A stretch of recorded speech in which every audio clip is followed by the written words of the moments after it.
I Want to Be Your Lover was originally released on August 24th, 1979, and was recorded after Prince's debut For You had underperformed commercially and critically.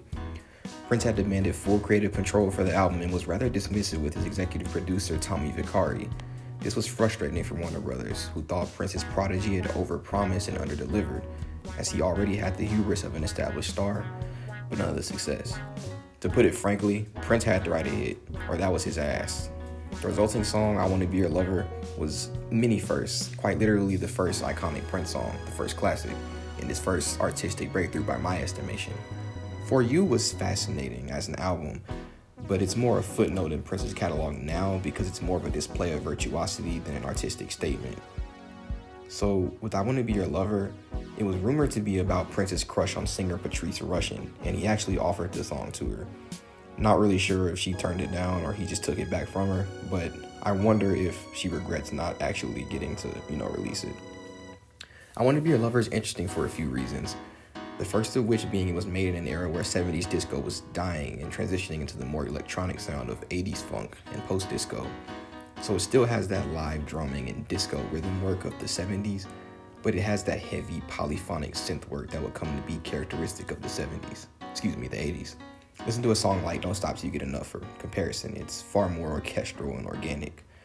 The second reason I find the song fascinating is the subject matter. Not only does it contain Prince's classic sexuality, though thinly veiled, it also contains the insecurity of Prince's earlier work.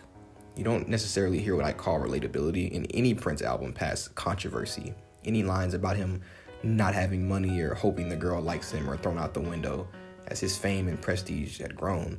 So lines like, I ain't got no money, I ain't like those other guys you hang around are stifling almost from someone later regarded as a Lothario of mythic proportions. It's also interesting because Prince might be lampshading his androgyny here. He's literally not like those other guys she hangs around. He's pretty short at 5'2", he wears hoop earrings and high heels and relaxes his hair and wears it down to his shoulder. Famous people's eccentricities often add to their code of personality, which is why Prince is lauded for something that a lot of men, straight and gay, would be reviled for even today. I think that's what he's getting at here. He wasn't quite famous enough yet to have that cushion. He was just a kid from Minneapolis with a mini R&B hit under his belt. He didn't get the benefit of the doubt. He had to work for it. So, regardless, this song led to Prince's appearance on Dick Clark's television show, in which the incredibly awkward Prince replied in one-word answers and lied about his age by 2 years. This is also one of the few times he lip-synced a song, probably because it was his first time on TV. But I Want to Be Your Lover was the song that signaled Prince's arrival on the scene, as he'd later go down the feud with Rick James when he opened shows for, and the rest is history.